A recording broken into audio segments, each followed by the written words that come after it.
The Red Sea, an Egyptian soldier's tale. The salt stings my eyes, but I cannot blink. The wind howls a mournful dirge across this desolate shore, a constant reminder of what I have witnessed.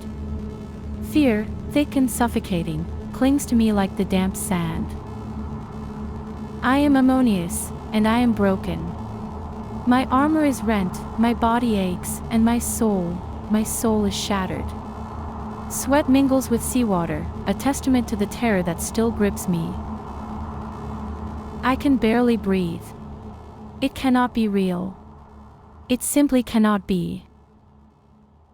I was a soldier, a warrior of Pharaoh, the living God.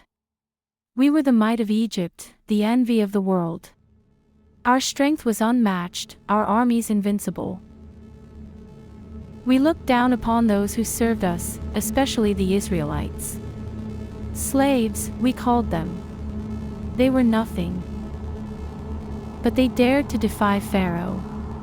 They dared to dream of freedom. And for that, they would pay. I remember the chaos, the thunder of hooves, the screams of men. Chariots crashed, swords clashed, arrows flew like deadly rain. The air was thick with the scent of blood and the dust of battle. We were relentless, a tide of steel sweeping across the desert. Victory was assured. We would crush their rebellion and drag them back to servitude. We had them cornered, trapped against the unforgiving sea.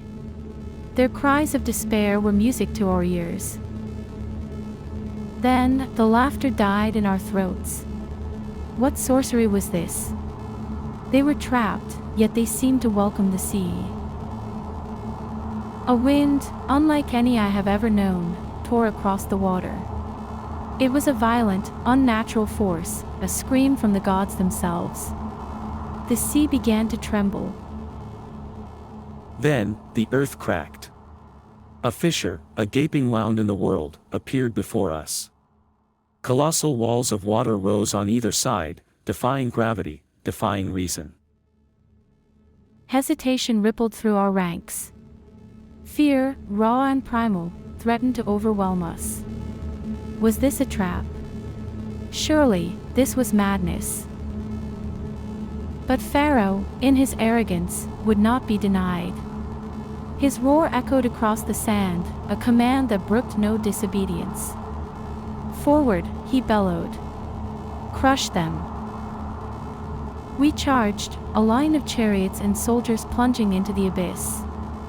We were tiny figures dwarfed by the towering walls of water, insignificant before the immensity of the miracle.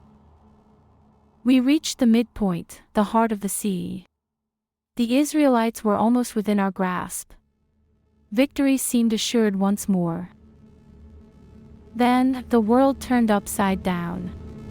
The walls of water began to tremble, to waver.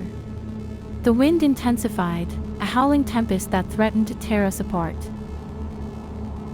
The ground beneath us shook violently. The sea roared, a deafening symphony of destruction. Screams filled the air, the desperate cries of dying men. I saw chariots swallowed whole, soldiers dragged beneath the waves. I felt the crushing weight of the water, the icy grip of death. How I survived, I do not know. Pharaoh is gone. His army, the pride of Egypt, vanished beneath the waves. I am alone, a solitary witness to a power beyond comprehension. This was not a battle. This was judgment. The gods themselves had intervened, and we were found wanting. I fear their wrath, the wrath of the Israelite God. What punishment awaits me? What fate is reserved for the sole survivor of this cataclysm? Am I a survivor, or am I a condemned man? Will I be haunted by the faces of the drowned, their screams echoing in my ears for eternity? I will never forget the sight of the sea parting, the crack in the world, the raw, terrifying power of God. My fate is no longer in my hands, but in the hands of the God of the Israelites. Terror grips me. Uncertainty consumes me. What will become of me now?